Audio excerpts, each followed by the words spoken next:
Crockett. Vice, Miami.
Wake up with a smile, Mr. Cider's on the dial.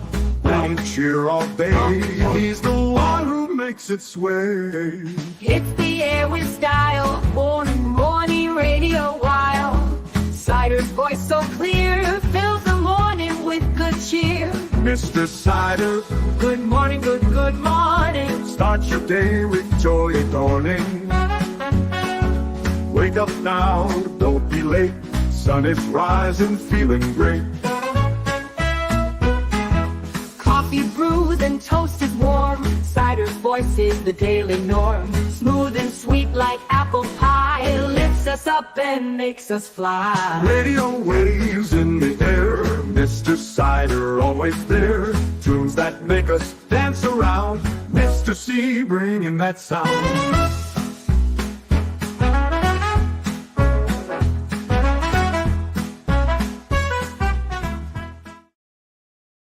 Yeah, no, you're reading that right there. Good morning, everybody, by the way. This is Cidertalk in the morning, as you heard in the theme song there, with some doo-wop to get your day going. So here is a reveal, right? The leaks are telling us that Infamous and Prototype, a crossover for them, was killed in 2016, thanks to Concord, rather. The crossover was ended by Concord. It's early in the morning, forgive me. I haven't had 8 coffees yet.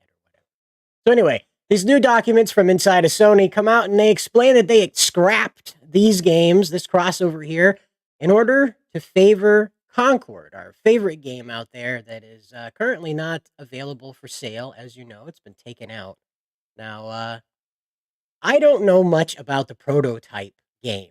I didn't get into that game, but I did get into Infamous a little bit there. Now, that one, I think that probably would have been a better choice for them. What do you think out there in Chatland? Do you think that they should have done this as opposed to Concord? I mean, that's a pretty easy ask, but do you think there's still time for another Infamous game? Do you think they could come out with an Infamous revival? You trust them to come out with an Infamous revival? I don't know. Good morning, Pogue. Pogue? I'm not sure. You'll have to let me know. We got Perrette here saying good morning. Good morning to you too. Just going over this leak here. Kotaku posted it, of all people. Can you believe it? Kotaku out here with the cope. Check it out. Amazing. The levels of cope these people are going through right now, trying to make up for their past deeds. There it is. Kotaku put that out. Isn't that amazing? Isn't that amazing? But yeah, so there you go. I don't know about you guys. Do you guys remember the Infamous? Yeah, happy Friday to you too. Do you guys remember the Infamous series? I do, and I liked it pretty well. It was kind of like that, it kind of took the concept of what Heroes, that television show from the early 2000s, was kind of up to, with humans that were... Pogue rhymes with rogue. Okay, thank you very much. I want to make sure I get it right. You know, screen names these days, they're a little tricky. But yeah, I remember Infamous. It was kind of a play off the Heroes story that I think CBS, NBC was putting out back in the early 2000s. Less X-Men, I would say, than it probably should have been. There should have been a little bit of X-Men mingled in there, but Infamous wasn't that bad. I think, again, I don't know much about the Prototype series, but I think it would have been a good crossover. But it bit the dust thanks to Concord, and that's the truth right there. I wonder how many other games out there ended up going the way of the dodo thanks to this. You know, the other thing I have to ask you guys is, are you aware of the insanity of PC gamers reviews? Just take a look at this right here, okay? Take a look at this. PC Gamer rates, all right? It rates Lord of the Rings, the Gollum, right? That story with nobody liked, a 64. This is PC Gamer, not IGN. They're like competing for like meme rating, right? To be the most memed rating system out there, right? It's an absolute joke, you know? So here you go. Yeah, they've got Lord of the Rings Gollum. That totally is 64 above a 60 on the Warhammer Space Marine 2 game that just came out. All right, that's the one with the Femstodes there that, I don't know, kind of looks like Dolph Lundgren. Doesn't that lady look like Dolph Lundgren? I don't know. We'll dig up a picture of her here. Dig up a picture, whatever. It's all a dick up anyway. But that it's just amazing to me that they're out here trying to tell you that that this game isn't worth it. And just take a look at this. There's 133,664 players at 4:01 p.m. yesterday afternoon. This is early access, by the way, on the Warhammer, the Warhammer 40K Space Marine 2 game. Okay, that's pretty cool. I think that's pretty cool. Yeah. Renee's, that's what it was, an Infamous and Prototype crossover that got axed in order to give us Concord. Concord's just the best. Couldn't live without it. An Ubisoft stock lowest in a decade. Yeah, that's absolutely true, and it's going to keep going. You think Assassin's Creed's going to help that? We got an update about that coming up too, so get comfy. But we also got Minakata Hizuru saying, "I've seen that woman with chin bigger than Giga Chad." Yep. Yeah, no, they killed it back in 2016. Yeah, we'll jump back over to that one real quick because I opened up with that one and it was a little fast. So we'll jump back over to that one. And there it is. Yeah, so from Kotaku, by the way, okay? So I guess they're trying to earn some points back. Somebody in editorial was like, whoa, guys. We got to, like, appeal to these gamer freaks. We can't just poop on them all the time. We got to say nice things and compliment them every now and then. Give them some real news. Yeah, so here we are. As I said at the beginning of the program when I read this out, this is what was killed in order for Concord to go forward. Teams that otherwise would have been dedicated to what Infamous and Prototype's crossover would have been were then moved over to Concord. I remind you, it took 8 years for Concord to come out. $200 million went into the production of that thing. Yeah, and it wasn't all catering, I promise. Maybe most of it, but it wasn't all catering. We got Prague here, and he says, Wall Street chatter on Ubisoft bankruptcy. Yeah, I don't doubt that at all. Tencent should sell Ubisoft and stock they hold. Yeah. Well, the thing is that, we can hold out hope that one day the Saudi prince is going to take an interest in making video games and he just buys up the entire industry. But who knows? It's pretty sad when you got to lean on the Saudis to get any progress, right? Rense. Anyway, that's a freaking shame. It is. Prototype, I don't know much about it, but the Infamous games were, they were a lot of fun. You got to play that hero-style, unregulated kind of character there. And that was always interesting to me to play like an X-Men character that wasn't like affiliated or had to make us choose a side or deal with Iron Man bonking you on the head or something. So a less cluttered superhero universe, if you will. Maybe that's what the attempt was there. And there again, like Infamous has the gravitas to pull that off. I think a revival of Infamous would probably do pretty well right now. And again, I think Watch Dogs just came like 5 years too early, honestly. I think it was 5 years, 10 years too early. Was that one out in 2014? I think Watch Dogs came out too early because now, man, like, wow, that would really strike a note with people. That kind of character and what that character is able to do. I forget his name, Pierce or something like that. Whatever the main character's name in Watch Dogs. Like to play that over again with all the knowledge we have today about how cybercrime works. That would be a wildly different experience now with Watch Dogs.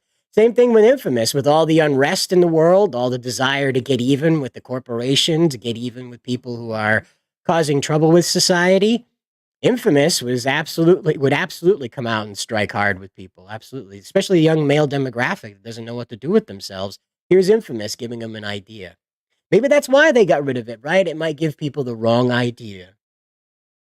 So woke games are failing. GTA 6 team possibly saying that Ralph Wiggum, I'm in trouble meme. Yeah, no, I don't know if that's going to be that bad.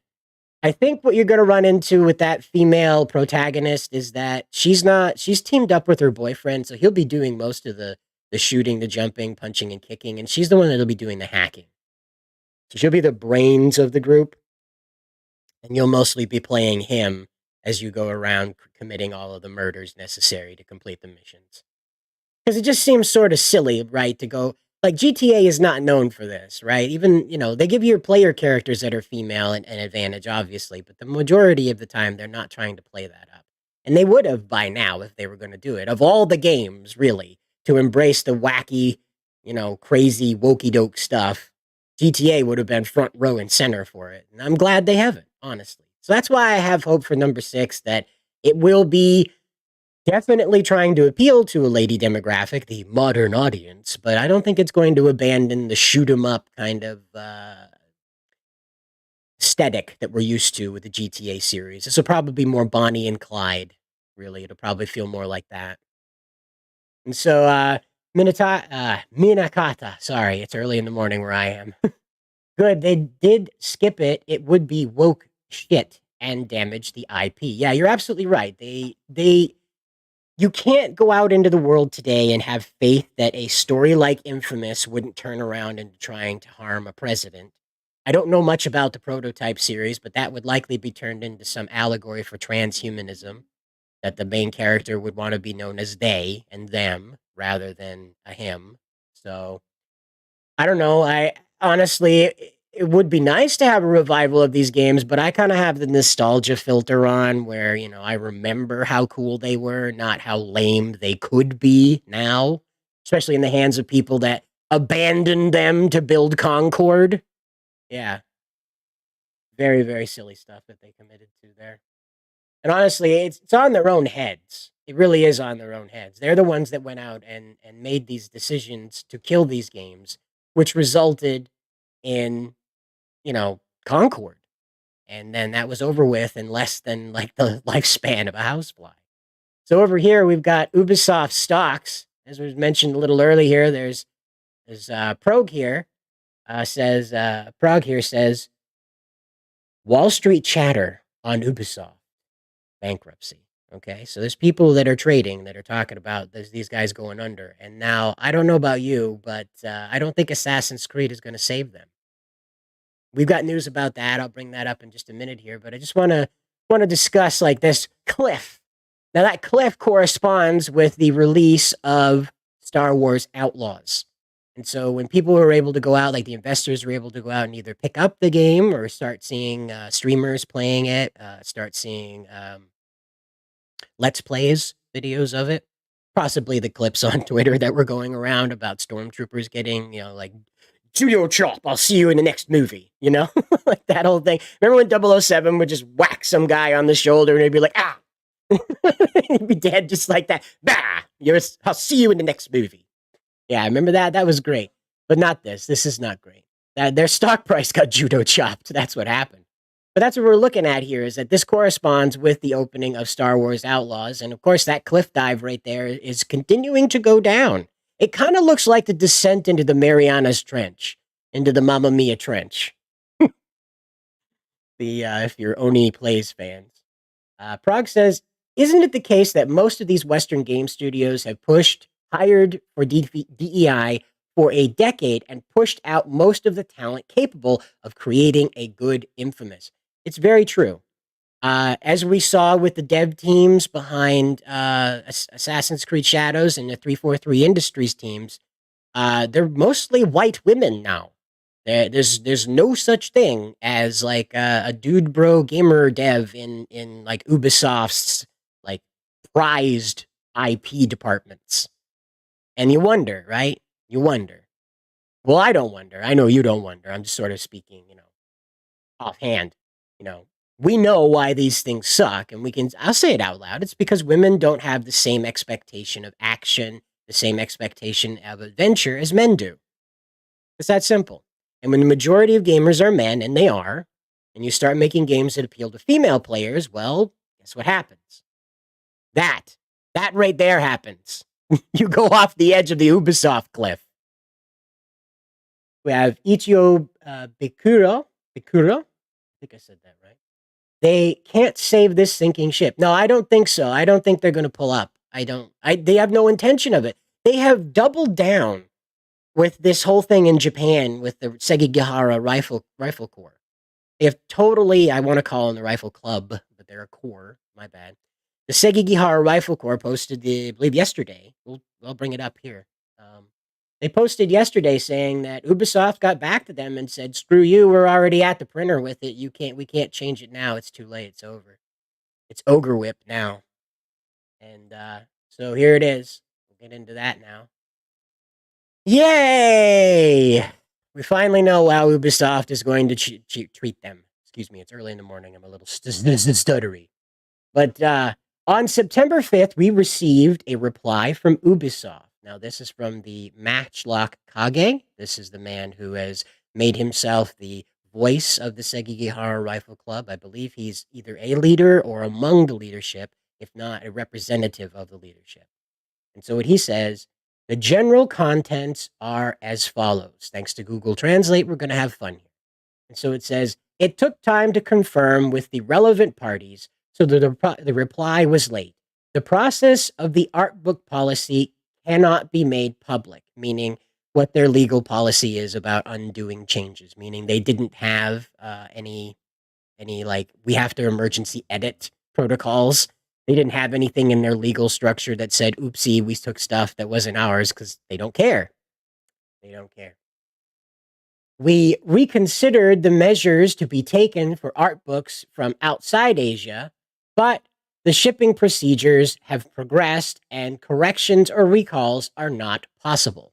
And so what they're telling us out of this is that we will make ones for China, Korea, and Japan, and Southeast Asia, India, so on and so forth, that will not feature the Sekigahara Rifle Club's iconography. However, the ones sold where the majority of our audience is, yeah, they will definitely contain that, and we're not going to change that at all.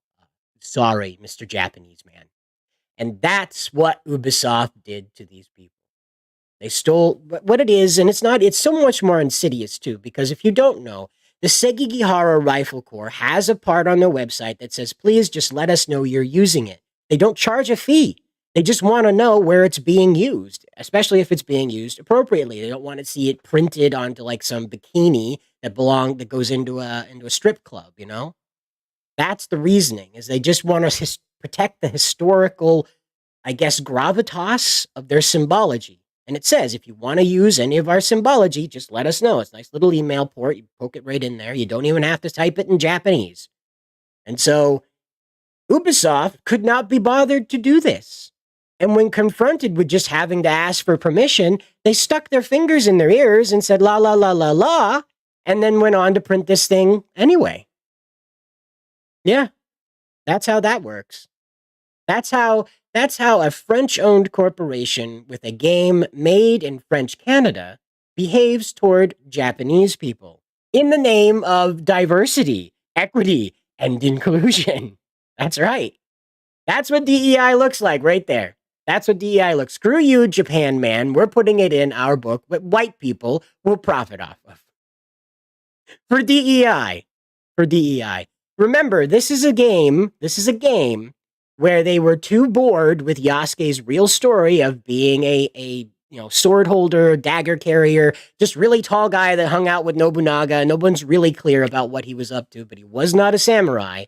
All right? So they completely made up a brand new guy because they were too bored with the original guy, slapped the original guy's name on the new guy, and then told us new guy is old guy.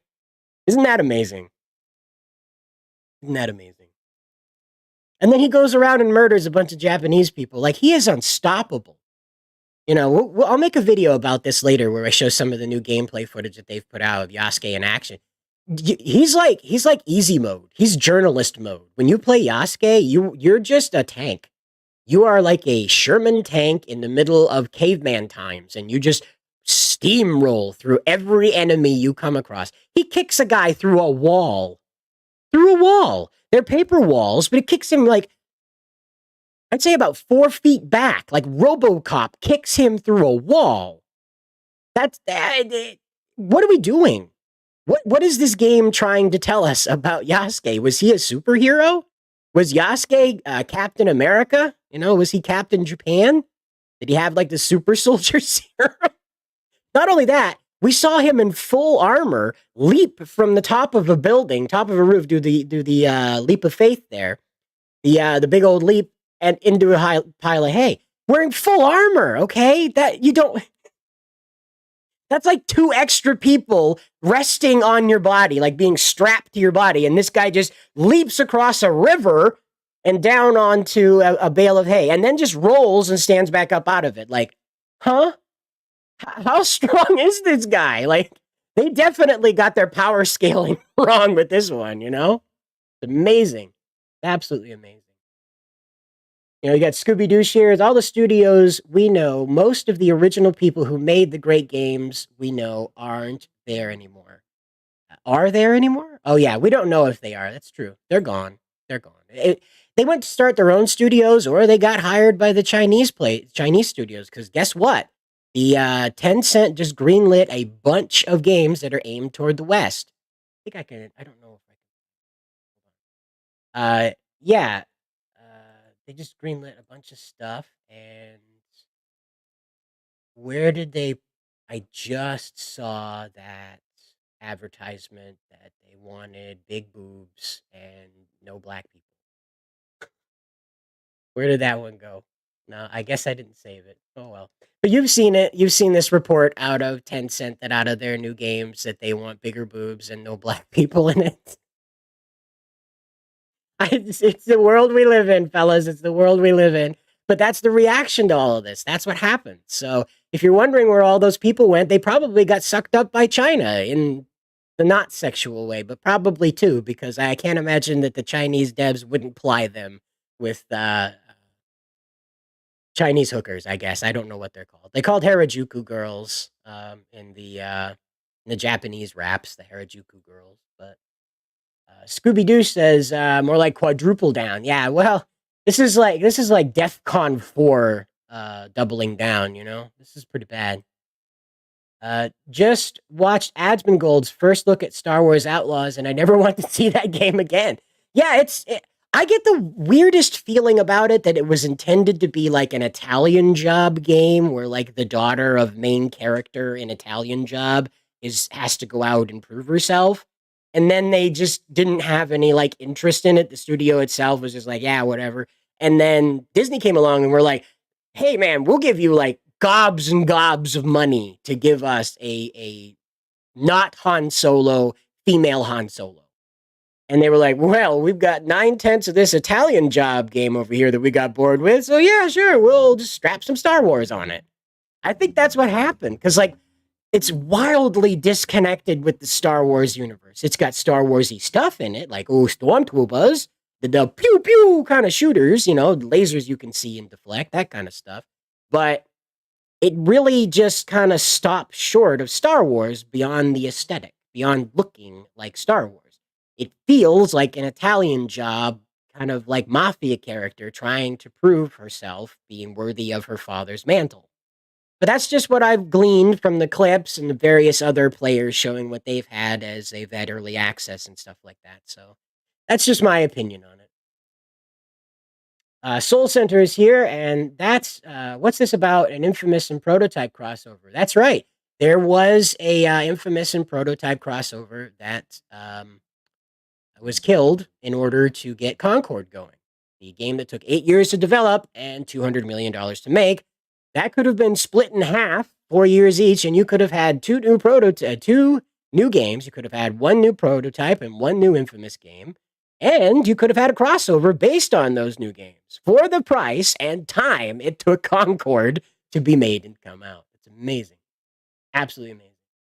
Frog says, profit off of. I'm not so sure there's going to be lots of profit on this one. Well, tax write-offs anyway, right? May Yasuke bring great fortunes to Ubisoft, just as he did for Nobunaga. Yes, that's true. That's true. Nothing so graphic, but certainly entertaining, that's for sure. It felt like Baby's first Rogue game, dressed as the cheapest level Star Wars skin. Sorry, I just gotta jump over here so we have something on screen that looks like Star Wars. There we go. There we go. That looks better. It felt like Baby's first Rogue game, dressed in the cheapest level 1 Star Wars skin. No proper copyrighted typical Star Wars stuff. A lot of new Star Wars stuff most gamers don't care for. What a surprise. What a surprise. Again, like, it doesn't feel like a Star Wars game. Everything I'm seeing, it looks Space Mafia. It looks like woman trying to live up to Space Mafia dad's legacy. It doesn't feel like a female Han Solo running around being Yas Queen. I don't know what their goal was. I really don't. Can't figure it out.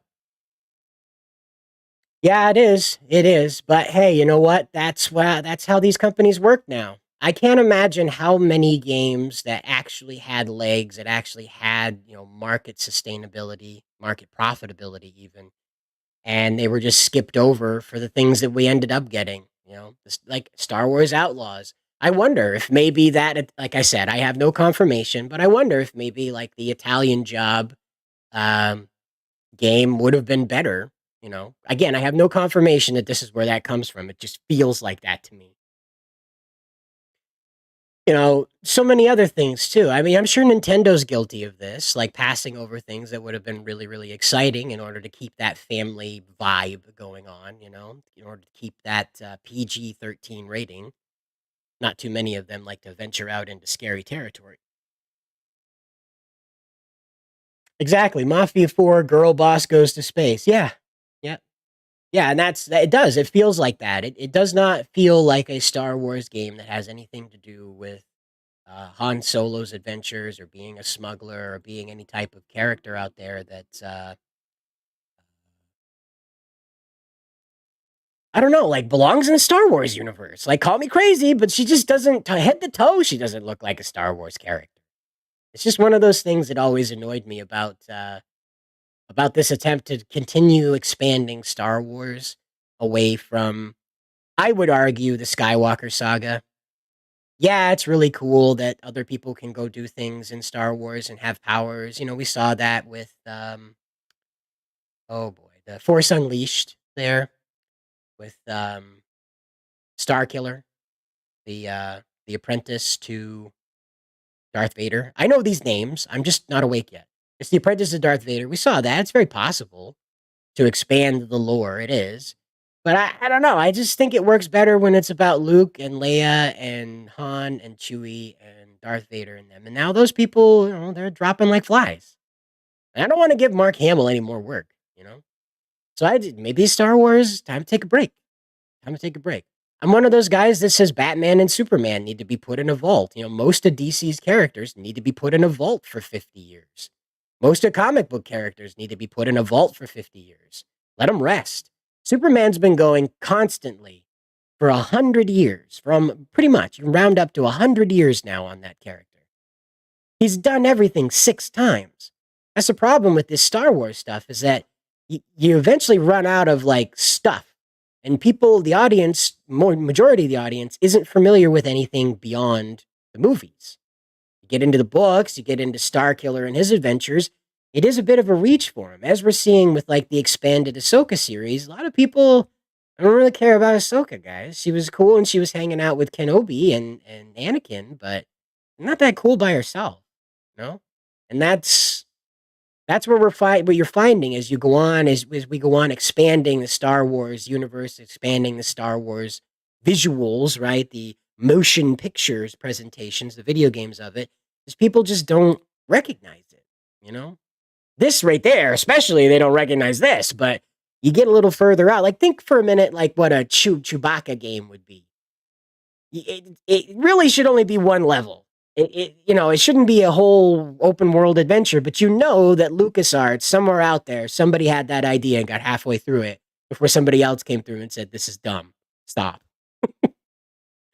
Thankfully, nobody came out and said this was dumb, so we can monetize the stupidity in this stuff. But I wonder again, like, what got canceled in order for this to survive? It's amazing. It really is. And we got Prague here, and he says, "Haven't gamed in over a decade, and I'm shocked how bad the facial graphics are with Outlaws. It's so bad, looks like it could have come from something 20 years ago." Yeah, yeah, and that again, this is the kind of focus that they have now. They are more focused on meeting a certain political agenda and then masking it enough in the hopes that people who just want to play the game won't recognize the intersectional feminism in the middle of it, the Marxism in the middle of it, the liberation theology that is stuck in the middle of it, whatever your liberation theology you'd like. And so there's a lot of that, and that took away from people who would otherwise produce a game that at least was visually pleasing to look at, even if it did suck. All right, and that's, I don't know, you can come down on it how you like about modern graphics. I personally think it's dumb. I think modern graphics are stupid. I think it's a very dumb idea to try and make one-to-one graphics for real life. Body Cam is a game out there that does that very well. It replicates real life out of the vision of a body cam right here on your chest. And it is very, very, very realistic. And the game plays very realistically. You take a shot, you immediately start to go down in your ability to move around in the game. And you take too many shots and you're done. There's no soaking up bullets, standing and fighting, that kind of thing. There's none of that. And I think, as engaging as that game is to watch, I think it honestly is just kind of dumb, I had more fun with games like Mega Man. I had more fun with games like Kingdom Hearts. I had more fun with games that just don't obey real life at all. Because what am I playing a video game for if it looks like real life? What am I doing? Now, I'm not saying everything needs to be cartoony, but I also don't think everything needs to have like every little blade of hair floating on the wind, And we need to have butterfly wings that twinkle in the moonlight. No, it's absolutely useless. Even in cutscenes, that's absolutely useless. Make a movie if you're going to do that. I'm looking at you, Kojima. Make a movie if you're going to do that. That's not video game territory. That's movie territory. You're getting in on Pixar's business now. Yeah, what the f is that face? Yeah, exactly. Like, I don't know. Maybe she's hungry. Maybe she's looking at some dick. I don't know. Maybe she's doing that. So, wow, this is the stream I could use this morning. A+ Cidertalk time. Well, hey, here you got Spencer here. He is the editor-in-chief over at Bounding Into Comics, the website. Feel free to check that out and check out the news that's going on there. He's got full coverage going on with, sorry, Spencer, I just immediately dropped what I read this morning. That blew my mind. The creative, there it is. This, we'll bring it up. We'll talk about it right now. There's an ad on the Bounding page that is a little bit of a headache to get around, and so I just take care of it using some special skills I learned a long time ago in programming class. So if you bear with me just a moment here, I will bring up the article that I read this morning that was like, wow, that is amazing. Okay. All right. I have it now. It's all cleaned up and surprise. Okay. Spencer brings us this. It says Star Wars Outlaws creative director tries to spin disastrous launch, says millions of people are going to play for years and years following these improvements they're going to put through. Yeah. Improvements. You bet. You can't wait for those improvements. Just look at how improved it already is. How improved it already is. So I'm looking for the quote down here. Yeah, so here it is. In 2024, we've reached the most deeply peculiar place where AAA games are feats that humanity would only once have recognized as literal wonders, and yet play with the same irritating issues and tedious repetition as we saw in the 90s. This dissonance is absolutely fascinating. Okay. So that's what I mean about graphics. The graphics, you go, ooh, the game sucks, but it's nice to look at. It's pretty to look at. You walk around in it real well. The early VR games were like that, where you didn't really do anything in the game but ooh and ah at how pretty the graphics were, how realistic the vegetation was. And quite clearly, that wasn't the goal here. Because, think for a minute back to, I want to say, 2009. And I want to say there was a similar space game out at that time. Not hilariously popular, obviously, but kind of an early, like an early Dead Space. Maybe I'm thinking of Dead Space came out around then, something like that. But the graphics look like this. The light isn't behaving correctly in the space. You've got the chairs that are as fully illuminated against the characters. You have no shading from the environment itself, the reach of the light. So you would imply now that there is this huge blanket bar light like this right here, this thing right here, right above them that is lighting them incredibly flatly, and it goes over the top completely so there's no shadows behind them. This is just basic scene setting when you get into just 3D rendering. This isn't even gaming, this isn't even animation. When you're setting a picture, where are their shadows, doofus? Where's the light coming from, doofus? Everywhere, apparently. That spaceship is so lit up you couldn't see out of it if you tried. It's amazing.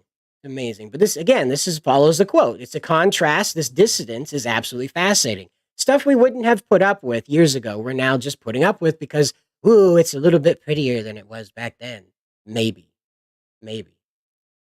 And so we have some more quotations here, some important ones. I'm a little disappointed with the Metacritic, where the game currently holds a 76 out of 100 score, a 5.4 out of 10 user score. Recognition from critics is very important to us. Huh. You think that's a problem? I think that's a problem. How about you? But I do think players are really connecting with what we did, rather. Ubisoft dev told Game Radar's Josh West during a recent post-launch interview. Ooh, a post-launch interview. Wow, everybody just wants to know what happened, huh? What happened? We had a very ambitious target. We literally reached for the stars, and I think we were successful from so many different angles. There's a magical, unique experience within Outlaws, whether it's Star Wars or not. That's an interesting statement now, isn't it? Whether it's Star Wars or not. Our Star Wars game is fun, whether it's Star Wars-y or not. Did he just tattle on himself? I think he just tattled on himself. That sounds like a tattling right there. That sounds like a tattling. Yeah, critics mean nothing. Yeah, you're absolutely right. Critics mean absolutely nothing. As we've seen with the Rotten Tomatoes scores being bought off and then eventually just entirely deleted. You can't have a rating. Grace Randolph admitted during the Borderlands that she was the only positive rating for that movie.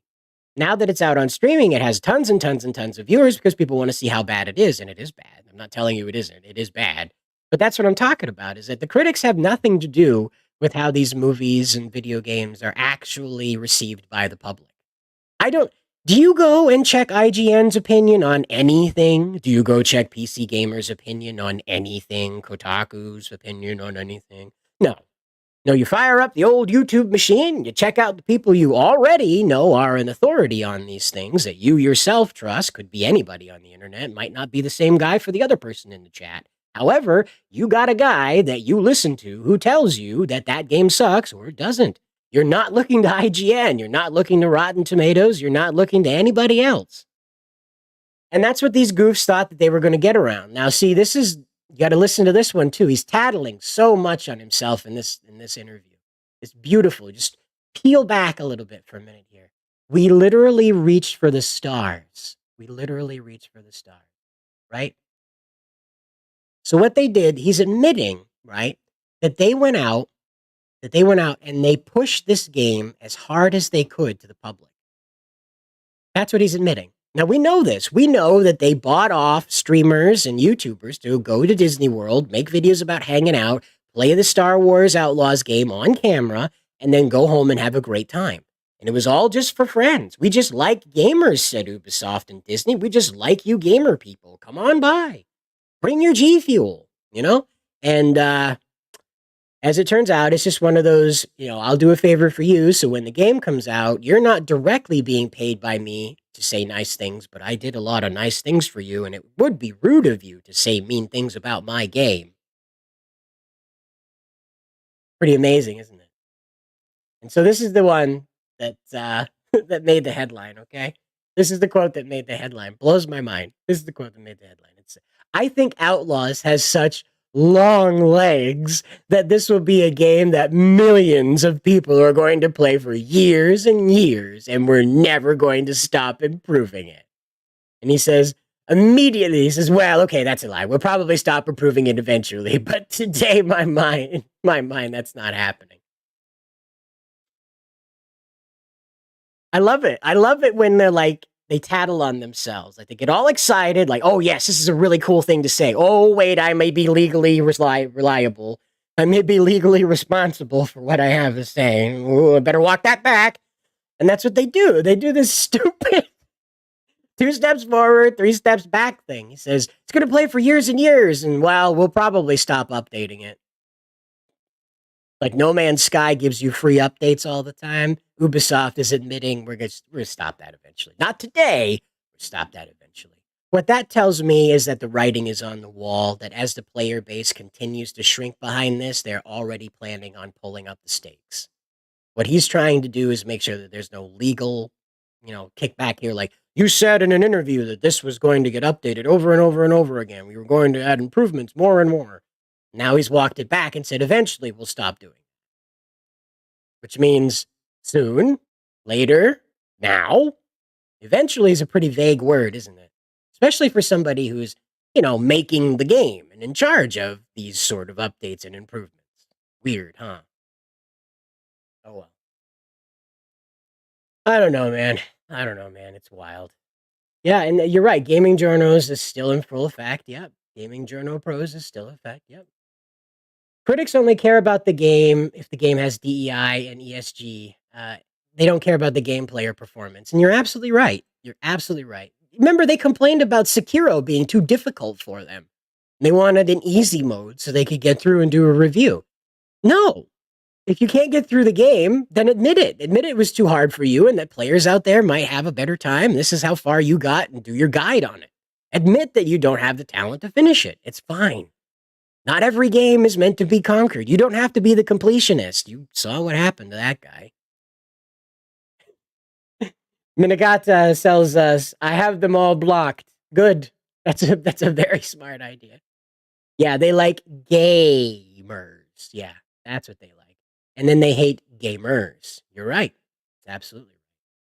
Yeah, DZ3, we're doing another one. I'm trying to get into the swing of doing these early morning streams here in the US, so let me know what you think about them if you want to keep having early morning cider streams. We'll see how I can pull it off. I live in Maine, so we're the first to get the sunlight in the contiguous United States. So it's like if there's a guy that's going to do an early show, going to do a morning show, it's this guy right here. So, Decorum says, I used to, now for what? Gaming writers are not gamers or happy to have a job. They are activists, a true fifth column. Nobody in their right mind needs or wants that. Nothing, they say, is of value. And you're absolutely right. You're absolutely right. Because, again, you're going to find out as like Assassin's Creed is released, as these, what's the next hyped up one that they're all barking about right now? There's another one that's coming out. I just can't think of the name of it. They're all very excited. It's another DEI Festiva. Another DEI Festiva that's coming out. But again, they want to write about the politics, as you said. They want to have more of an agenda, the message, as you know, than anything to do with what the game is. This is why I said earlier, just make a movie. Just use all that 3D rendering technology, that motion capture technology, and make a movie. Don't bother with a video game. It's obvious what you guys want to do. Hog says this is the year of that game movie studios start to analyze their valuing of recognition of critics versus recognition of consumers. Well, we can hope so. We can hope that they're going to get the plot together on this, but I just don't think so. You know, we saw sorry, I've had a hair screwing with my face the whole show. We saw Japanese devs start embracing this stuff now. So on both ends of who supplies our video games, the majority of them here in the West, our own domestic studios and then the Eastern studios, they're all going to start conforming to this. I hate to say it, but it feels like communist China is going to be the only place you're going to be able to play a game that doesn't tell you to cut your dick off. Well, you know, and like they want you to do that, not like the game is being malevolent villain that says that. You know what I mean? Minakata says the whole stock is going down. Yeah, he says this while the whole stock is nosediving. It's completely headed into the ground.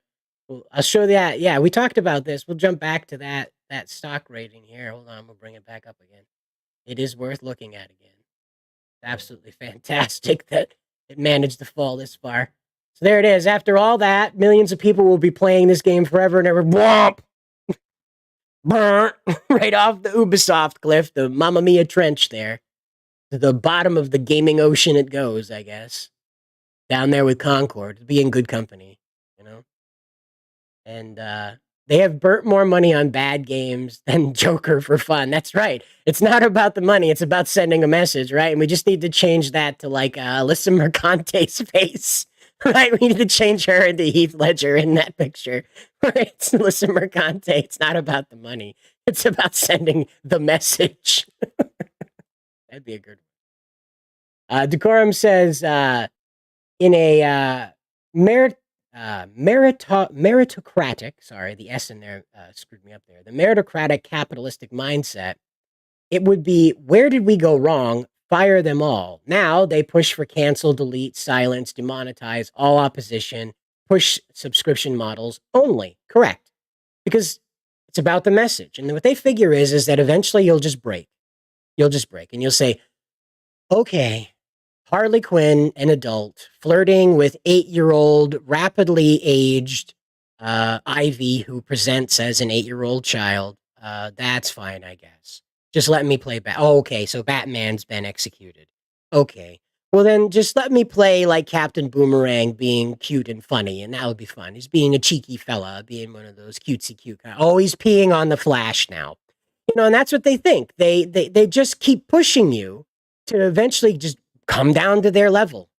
Become the scum fuck that made the game. That's what they keep trying to push us towards. They will eventually cave like they did and go along with it. You know, and then Black Myth Wukong shows up and kicks their teeth in. You gotta love it. You gotta love it. Speaking about games, I'd rather play. Look at the art first. Oh, I'd rather play. Look at the art first. If I like the art, I will ask if anyone can recommend it to me or look for reviews these days. Well, again, you know, if you like the visual presentation of the game, sometimes that's a good indicator.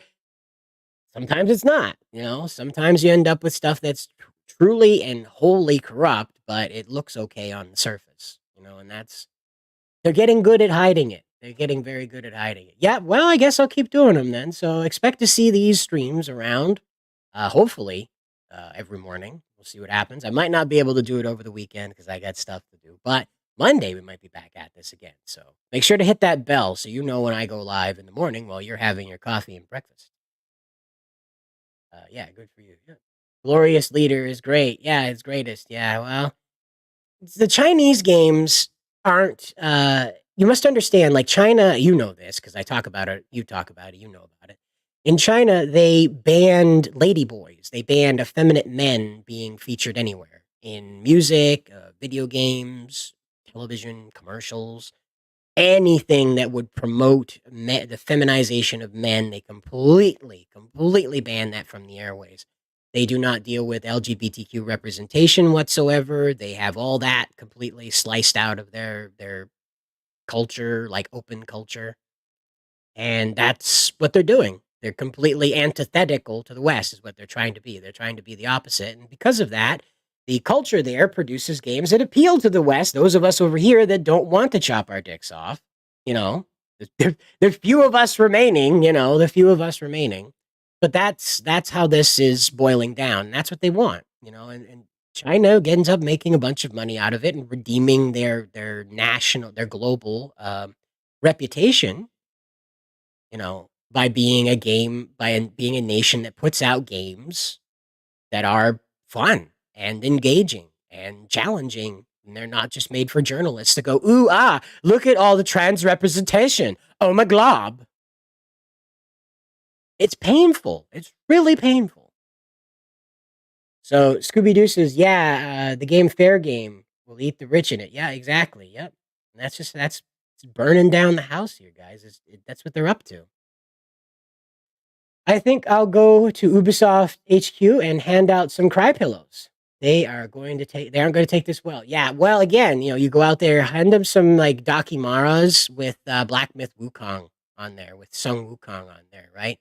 Those cuddle pillows, just hand them those ones. Just say, just cry into this, okay? Monkey Man is here to help you. Monkey Man will make you feel better, all right?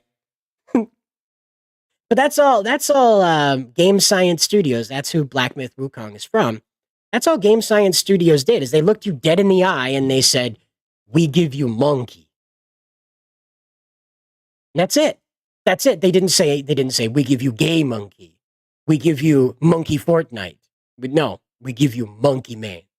And that's it. That was the end of it. That was the end of it. And it worked. Knights of the Realm says, that's what America needs to go back to. All you people are destroying every culture, movies, games, and TV shows. That's just what it is.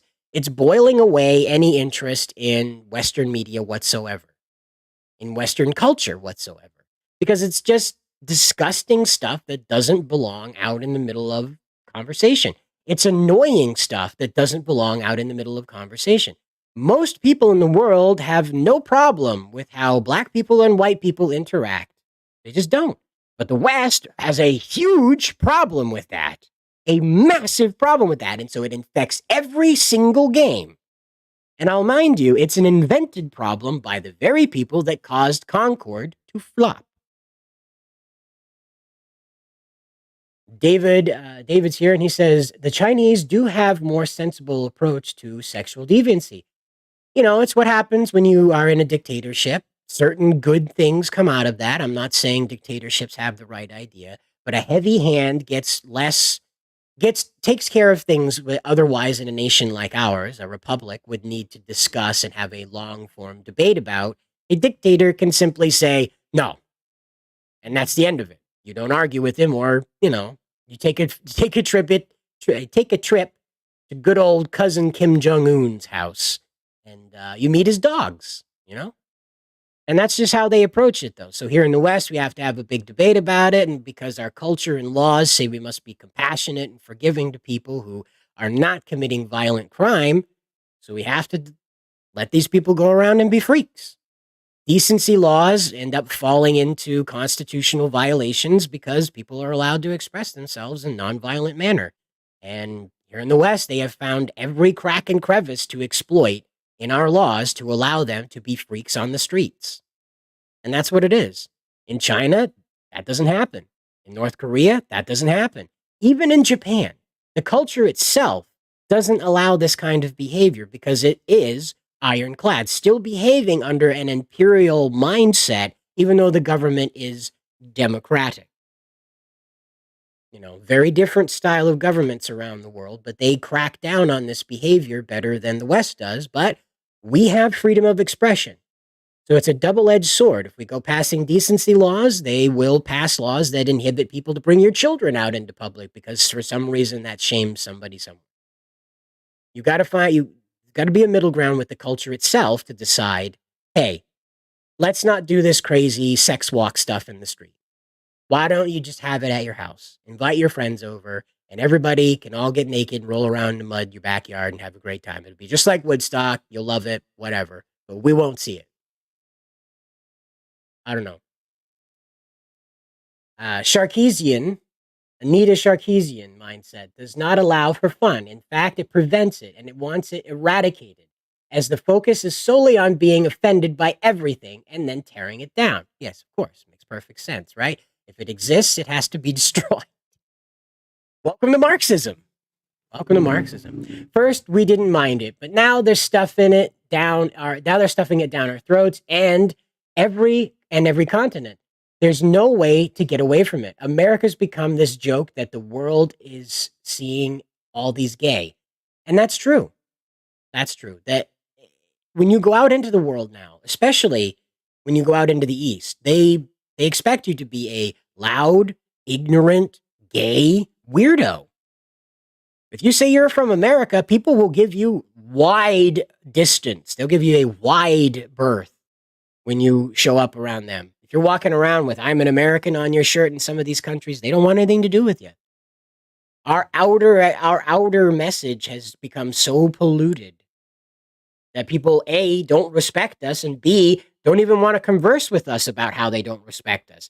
They're just utterly in shock that one of these American beasts has found its way to their lands. You know, that's where we're at. It feels really weird to go from a country that, Reagan said we were going to be the city on the hill to dealing with this kind of stuff all the time. Up our butts and around the corner about it. It's amazing. DZ3 says, well, it depends where you are, actually. If you are in cities, you are more likely to be affected. In the country, they are ignorant of what the government is doing. Surprisingly enough, one child. Policy is not enforced in the cities. And yes, I know families in China and have more than one child. They have more than one child. Yes, they did let up on that because they are headed into a demographic collapse. China is. That's worse than ours. So if you don't know, like where I live in Maine, almost 60% of the workforce is going to retire, fully leave the market around 2030 because the boomers are going to pass on. We don't have enough millennials and zoomers and alphas, the bodies, just to fill the labor market. Because we were told not to have children. We were told not to have kids. It was dangerous, to have more than one child. We were polluting the earth. We were overpopulating, and then came through in Maine in particular, youth just gets sucked out of here. There's nothing here. If you don't like the woods, the water, the wildlife, you go somewhere else. The majority of my graduating class doesn't live in this state anymore. And then all the old people are going, what happened? What happened? Where'd everybody go? And that's what you're facing is that, like, China's dealing with this on a, 3 to 4 times worse scale because they don't have a retirement, culture. They don't have a retirement fund culture. What they do is they buy condos. And if you don't know, the real estate market in China collapsed about 2 years ago, and it is continuing to collapse. Because what would happen is that people would say, we're going to build these condos, get in now, buy one. And so people would rent those out once they were built, and that would be their retirement fund. And that's how it works in China, is that real estate is your retirement. And now that's not holding up. And so their demographic collapse is much greater than ours could ever imagine to be. And that's why they undid the one-child policy. But it's crazy. It is absolutely crazy to live. Elon's talking about it. Like, we're running out of people, guys. I don't know if you noticed it or not, but we're running out of people. Around the world, there are less people than there ever have been per capita, right? On a per capita level, there's less people than what we have. Like, we have shrunk down below what a nation needs to survive. We're going to continue doing that because we were told not to have children. We were told that was bad. And then they filled us full of a bunch of chemicals, all other stuff. And they gave us all those fancy things in our arms in 2020. I didn't take it because I'm pre-sick. I come pre-sick. So I said, I'm already sick. I can't have it. They said, well, then you stay inside. And I said, you got it. I'll stay on the internet. You don't have a problem. I don't have a problem with that whatsoever. But I do want to bring some good news in all of this, okay? Talk doom and gloom, end of the world, population's falling to pieces. There is some good news out there. Today is the birthday of Go Nagai, the creator of Devilman, Mazinger Z, and Cutie Honey. That's right. This guy right here. And he's still kicking.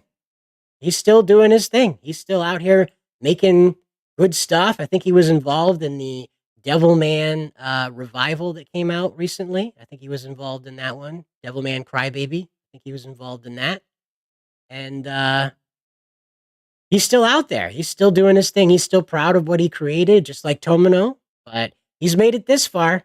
This is it's good news that there's guys like this in Japan that are. You have to understand, seniority in Japan matters. Here in the U.S., people reach a certain age and we go, "Okay, grandma, okay, grandpa, you go hang out at the retirement home, have fun with pachinko, whatever you play out there." But in Japan, what happens is that people become more respected. They hold a higher authority in society as however old they get. And so they become less people that you can argue with and more people you have to please in order to get along in society. And I'm glad that Go Nagai and people like Tomino are still around to be able to put their fist down and say, no, this is dumb. This is not happening. You know? And they can do that. They have the authority, the power to do that because they're of age. It's an entirely different culture over there. But yeah. So congratulations on a 79th birthday. That's right. Almost 80 years old. Still out there. Still working on anime. Still showing people what he's got. Still making faces too. But I don't know. I just think we're lucky to have like a country like Japan out there that is like our little brother that we can compare ourselves to occasionally and be like, okay, that would work better if we did that here. And I honestly wish that we embraced that mentality more. I wish that we looked at Japan and said, okay, they do things like this. Maybe we ought to embrace some of this, not all of that. But maybe we should embrace like students having uniforms, school being most of the year. I know that sucks for families that want to do road trips and meet family and go on vacations, but they produce people who are capable of caring for themselves. I think it's a good idea to have children in kindergarten preparing their own food like they do in Japan. I think it's a good idea to have children cleaning up their own schools like they do in Japan. It gives a sense of respect. It gives a sense of accomplishment. And above all, it gives a sense of community, which, again, I don't know if you've noticed it, we're pretty stratified here in the West. We're pretty stratified. And no more is this obvious than with Kotaku reminding us right here that Minecraft isn't meant for you. It's not meant for you, mister. You and your gamer buddies, you're not meant to enjoy Minecraft. Yeah, leave it to Kotaku to come up with this. And you might remember this same old thing again. Remember this? With the Charlie's Angels revival, the totally necessary Charlie's Angels revival, by the way. Straight white males, this movie is not for you. Why are straight white males refusing to see this movie? Wow, look at that. Look at that. Less than 3 weeks apart. How about it? Isn't that weird? But there's Kotaku going on about it with Jack Black here. Now, I have a question for you guys out in the chat, okay? I have a question for you. Do you play Minecraft? I do occasionally. I used to be really into it a few years ago, but then I got out of it. It's a giant sandbox. You're not really meant to have like a mission inside of it. It doesn't have like a story to it even. You go out and you build a house, you kill some zombies, you kill some skeletons. If you get bored, you go kill the Ender Dragon. You get to put an egg in its head out in front of your house. And that's that. I'm not even kidding you. There's no plot. You just go around and do things. You want to dig a hole, you dig a hole. You just do that. You want to explore caves, just explore caves. You want to climb mountains, you do that. Formerly, before you could add your own skins, you had to do that as Steve, who was this blue shirt, sea green pantsed man that you would traverse the Minecraft world, I guess, as. And then, of course, the movie that we get here, I'm trying to be very gentle. I really am, because I hate this with all my might. The movie that we get here features a fat ornery Jack Black who is bragging about his skills. So, what I am getting out of this immediately, right? If you're a Minecraft player, you know that this is stupid. But what I'm getting immediately is that Jack Black's Steve has been isekai'd into the Minecraft world. And likewise, cross-dresser Jason Momoa, Fat Black Lady, and children have also likewise been some form or another isekai'd into the Minecraft world. And that appears to be what's happening here. I can't imagine Steve, a character that exists inside of the Minecraft realm, to be an avatar for you, existing in this form without some Jumanji tie-in. Without some is it 2007 anymore, guys? Man, I can't wait for McCain to get into office, that kind of thing. Like, he's going to make very dated references and things like that, and that's what you can expect. But maybe we should see what good old Kotaku just has to say about this. Maybe we won't read the whole thing. Sorry, the Minecraft movie isn't meant for you. The new trailer revealed a movie that's going to delight its core demographic, and that ain't you. Are the core demographic cockroaches that eat the film reels when they get tossed into landfills? Is that the core demographic? Because it ain't the modern audience. They don't exist. Yeah, it's just Jumanji 3. It's Jumanji 3. Very annoying. Very annoying. Yeah, and Minecraft, that's okay. And I just started playing Fortnite. Yeah, it's a little addictive. Fortnite's a little addictive, but it is also one of those I wouldn't say it's an arena shooter. It really feels more like a friendly shooter, right? Not like your friendly fire, but it feels like a friendly competitive arena as opposed to like Call of Duty where you get called all sorts of names as soon as the voice chat kicks on at the end of the match. But yeah, euphemism of the day, movie. Yeah, you got it. That's absolutely right. And Mr. Schoolhouse Rock and Pick of Destiny, Jack Black. He was cool. Yeah, and then he signed a contract, and then that was all over. He had to behave like this.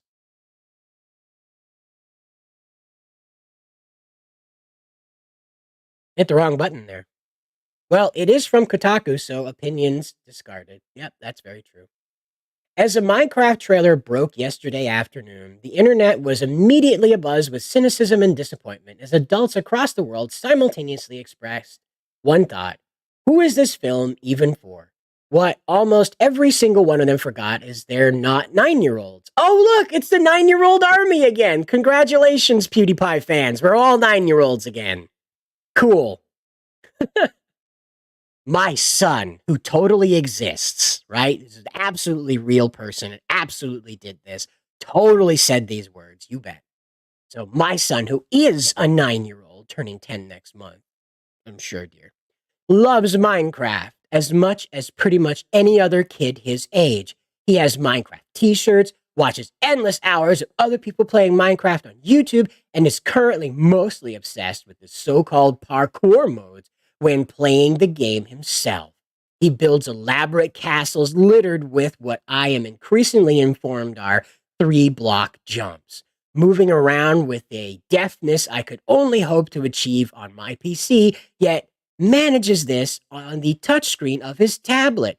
He, I'm very sorry to tell you, is Minecraft's target audience. Duh! What's a cross-dressing Jason Momoa have to do with any of that?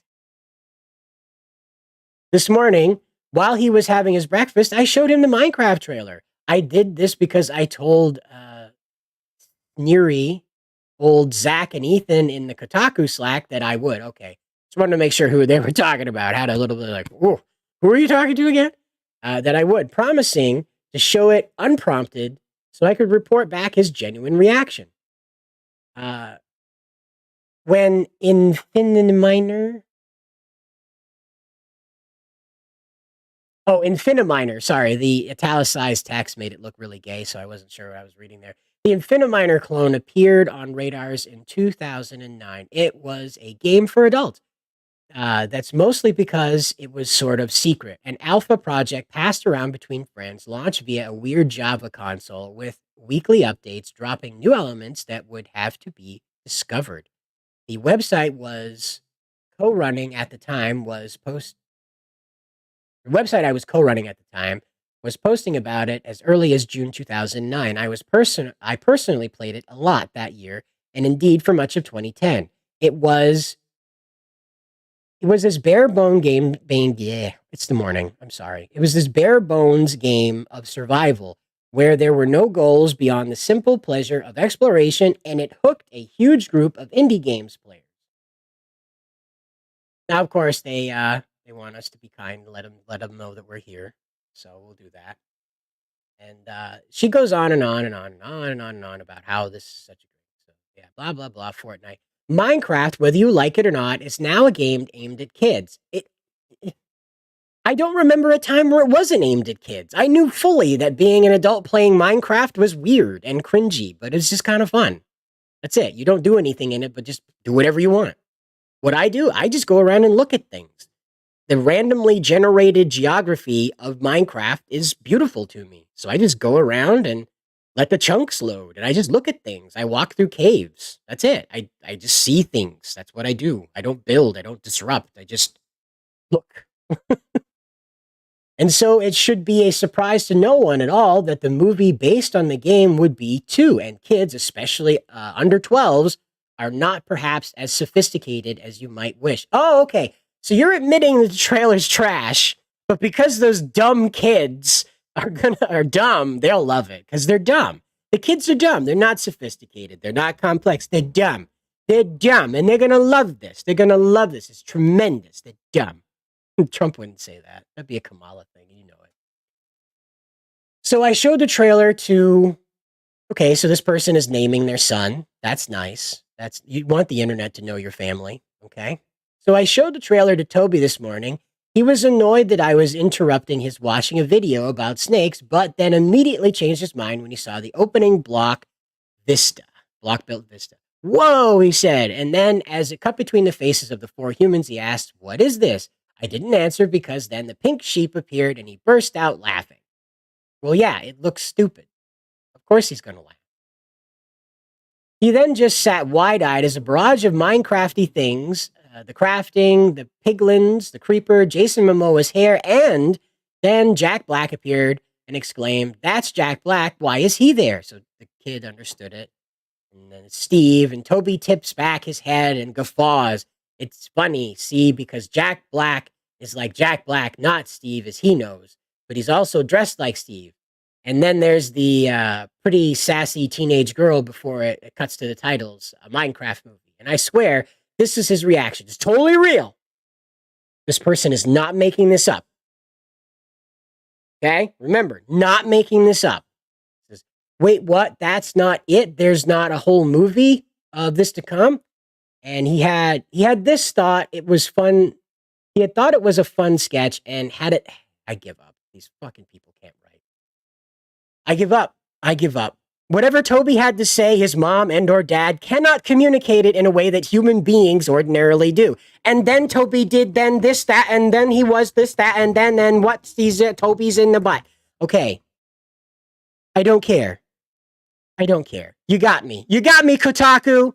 You got me. Have ChatGPT write your damn articles from now on. My gosh. What was that? What was that? That was an idiot sitting there trying to spit out a conversation, but couldn't manage to do it. That's what that was. And that annoys me to no end. You just got a bunch of gobbledygook right there that makes no earthly sense. Look, here's what I do. Kid, dialogue, adult, dialogue, kid, dialogue, adult, dialogue. You don't write it out like it's a goddamn novel.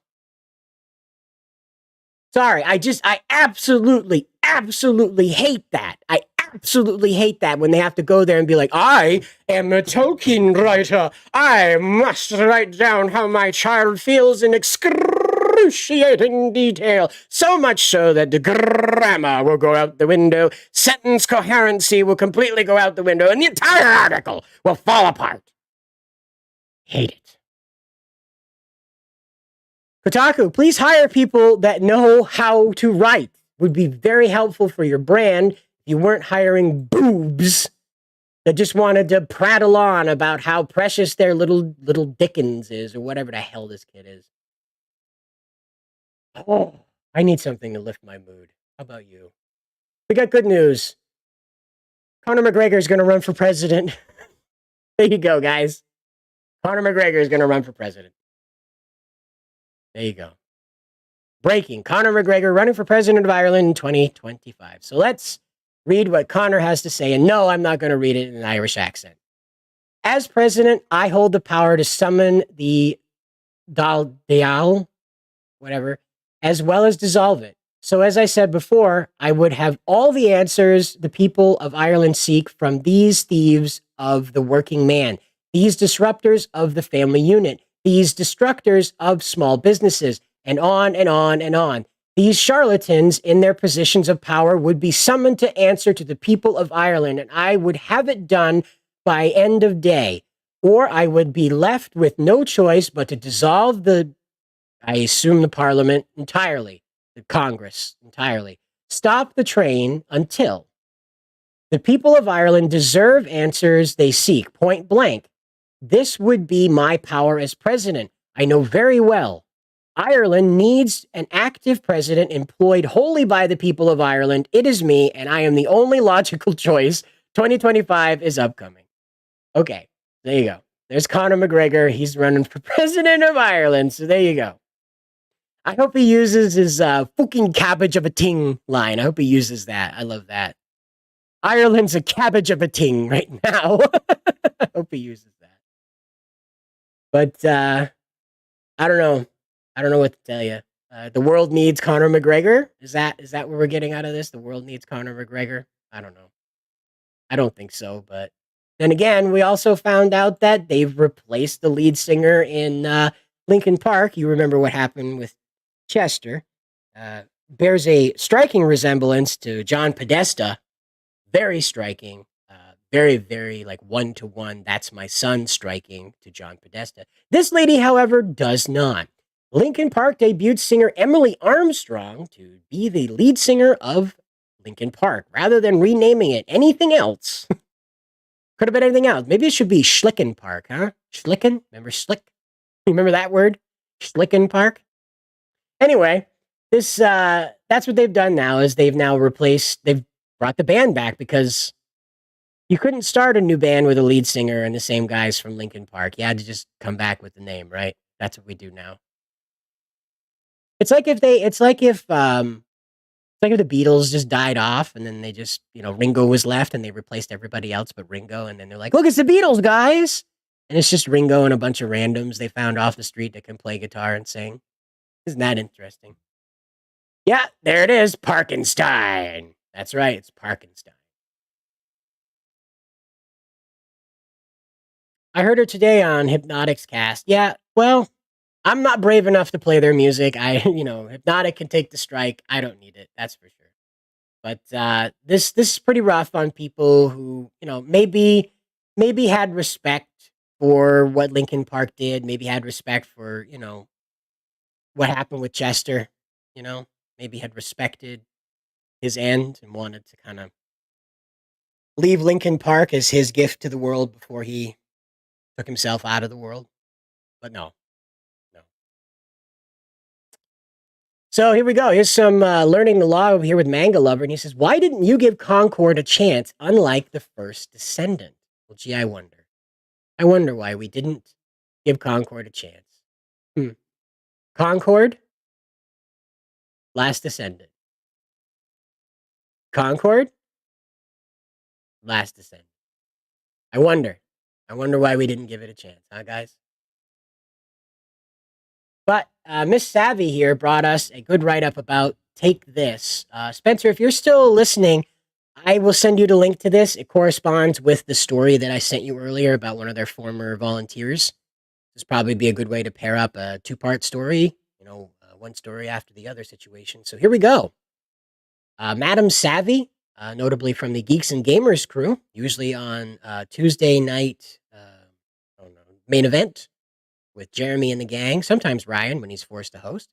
But we've got crazy news about TakeThis.org, the DHS-funded mental health org, who have declared themselves right-wing extremist experts. They may get shut down.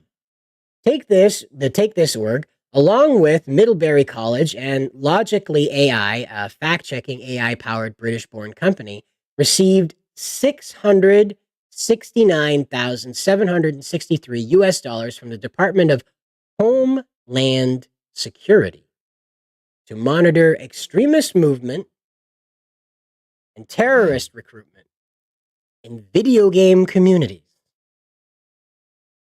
Their methodology for collecting this data used self-reporting, Google Forms, and Twitter to assess extremism despite not defining the verbiage. Dr. Cowart of the TakeThis.org, Take This organization, also works with the EGRN, a network of right-wing extreme experts, which received $330,000 Canadian loonies, whatever, from the government to look at the same subject matter. It's almost like they're trying to do something here. It's almost like they're trying to form a narrative that they want to take to the world, and then, oops, you can't play video games anymore because you voted the wrong way. Attached below are the prior write-ups I have done on both Take This and EGRN as a reminder of their far-reaching fingers. There you can find the links to the publicly available information on all of the above and the DHS document talking about their project. As always, my data dumps are for educational purposes only. So thank you very much, Savvy, for making your dumps educational. But there it is. You've got this group right here. Like, over the past decade, video games have increasingly become focal points of social activity and identity creation for adolescents and young adults. Relationships made and fostered within game ecosystems routinely cross over into the real world and are impactful parts of local communities. Correspondingly, extremists have used video games as targeted video game communities for developers in general for activities ranging from propaganda creation, to terrorist mobilization and training. Game developers in general, from small independent studios to billion-dollar multinational corporations, have lagged in awareness of how extremists. Well, never mind. I didn't want to read it anyway. Thanks, Twitter. Jeez. Hey, there it is. Independent studios, corporations have lagged in awareness of how extremists may attempt to exploit their games and how their communities can be targeted for radicalization. This joint project from the Center on Terrorism, Extremism, and Counterterrorism, Take This, and Logically, seeks to develop a shared framework for understanding extremism in games.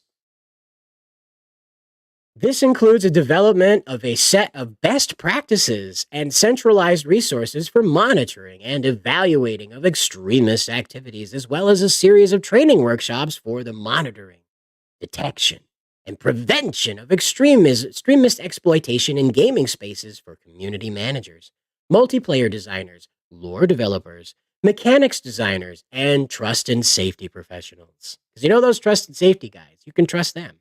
They're safe. In addition, this project will provide a first-of-its-kind collaborative structure for public-private partnerships on preventing and mitigating games-based extremism. Taken together, this project will simultaneously improve counter-extremism collaboration in the video game industry while also providing substantial capacity building within and across developers. Wow. So you're a terrorist if you play a game. There you go. Yep, that's how it is. So you're a terrorist if you're playing video games. It's just that simple. If you're playing video games, you're a terrorist. Because eventually you will say something. You will get frustrated. You will say something. And they will deem that as extremist behavior. And your social credit score will go down and you won't be able to play video games. Maybe not be able to ride the bus. How it works in China. But there you go. That's that. That's all I have to talk about today. I got frustrated with that stupid Kotaku article. Like, that read like a blog post, like somebody trying to tell you about their day. Seriously, how is Kotaku still in business? That's the thing that blows my mind. Like, what are they offering that keeps them going? It's like Alyssa Mercante. Is she selling, some stuffity stuff on the side? Maybe. I'm not interested, but I'm sure somebody's interested in that bathwater. But We've reached the end of the program. I've run out of stuff to talk about. Got links to send to Spencer and a video to make about that Sega Yahara Rifle Club getting snubbed by Ubisoft, telling them, sorry, bro, printed the books already, can't help ya. Gotta love it. As always, folks, please feel free to hit like, subscribe, slap that bell, and also come back here on Wednesdays at 9 p.m. where we do the 01 stream with Spencer, Jacob, Nerdigans, myself, possibly Josh if he's not busy hunting down ancient video game artifacts in the old temples of Chile. Maybe he'll be there. But otherwise, the rest of us will be there to talk about more about what's going on in the world of gaming, entertainment, Hollywood, and we'll also be launching a conspiracy theory show soon called Ancient Echoes. So look for that coming up. But other than that, guys, I hope you have a great day, and I'll play the intro as the outro because I like it. Too bad. Wake up with a smile, then it's the Ciders on the dial. Rain cheer all day, he's the one who makes it sway. Hits the air with style, morning radio wild. Cider's voice so clear, fills the morning with good cheer. Mr. Cider, Good morning, good morning. start your day with joy and dawning. Wake up now, don't be late. Sun is rising, feeling great. Coffee brews and toast is warm. Cider's voice is the daily norm. Smooth and sweet like apple pie. Lifts us up and makes us fly. Radio waves in the air, Mr. Cider always there. Tunes that make us dance around, Mr. C bringing that sound.